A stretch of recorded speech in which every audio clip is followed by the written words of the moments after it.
Je voulais remercier Marc pour sa présentation préalable qui m'a beaucoup touché d'avoir commencé par, avec humilité, dire qu'il y avait un constat d'échec de tous les efforts que je reconnais, mais comme très intenses et très,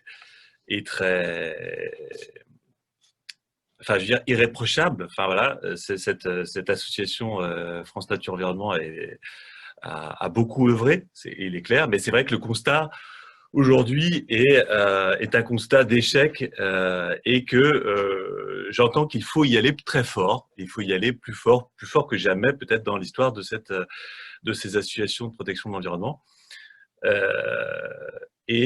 Qu'il faut utiliser. Alors, c'est vrai que le recours à la justice est une caractéristique aussi de France Nature Environnement depuis sa création.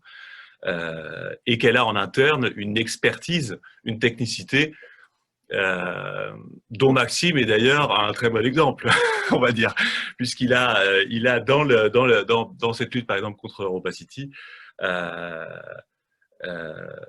plaidé lui-même, d'ailleurs, un dossier qui est celui de la ligne 17 Nord, avec très grand succès. Le dossier est toujours en cours, c'est pas fini, ça recommence même au départ, j'allais dire, mais bon, sans vouloir aller dans les détails de ce dossier, c'est vrai que ça permet de voir aussi que l'articulation entre les juristes techniques en interne, qui ont une expertise vraiment remarquable et parfois bien supérieure, j'allais dire même, sans fausse humilité, des avocats pourtant spécialisés,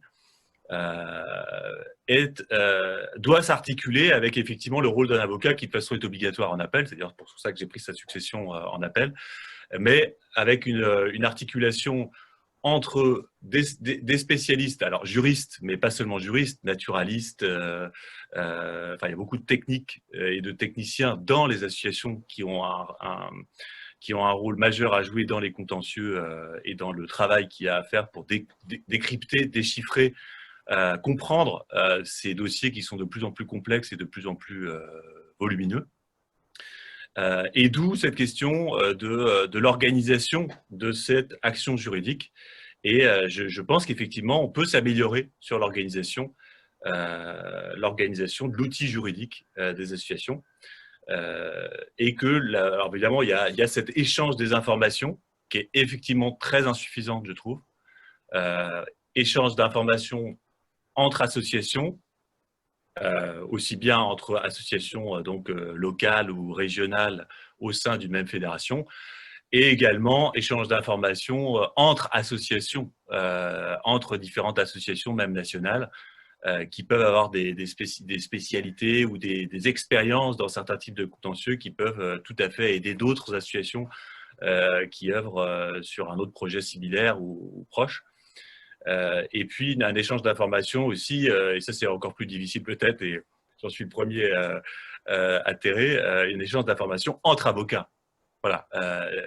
Il y a une sorte de problématique dans le métier d'avocat, c'est l'individualisme de cette profession et effectivement un principe de confidentialité. Alors, en tout cas, qui est effectivement une règle déontologique importante dans le métier d'avocat, mais qu'il faut comprendre à sa juste mesure. La déontologie n'empêche pas d'échanger des informations si les clients, entre guillemets, enfin les associations, sont d'accord, évidemment, pour collaborer, travailler ensemble.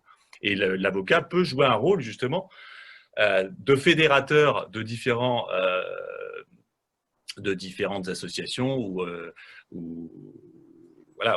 personnes militantes, de façon à ce qu'elles se coordonnent, puisqu'il a la possibilité, avec les différents contentieux qu'il met en œuvre, de connaître un certain nombre de partenaires, d'associations, de militants, et de voir aussi des ponts qu'il peut faire entre les différents dossiers. Et donc, en fait, je pense que...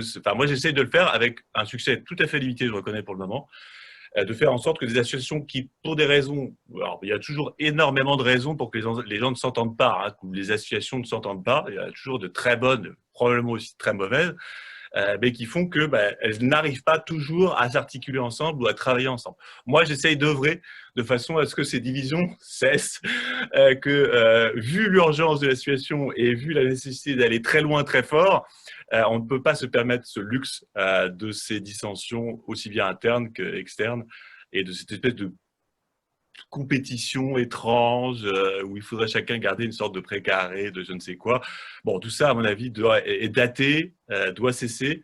Et il faut vraiment faire en sorte qu'il y ait cet échange d'informations et peut-être même de moyens financiers pour financer effectivement ces recours et d'échange surtout de compétences techniques.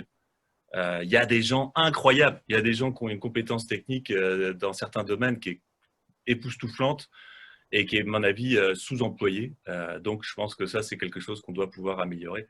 Et donc, il faut se connaître. Et donc, je suis très content, effectivement, de ce Zoom, même si je n'aime pas du tout cette pratique et que je préférais qu'on se rencontre physiquement.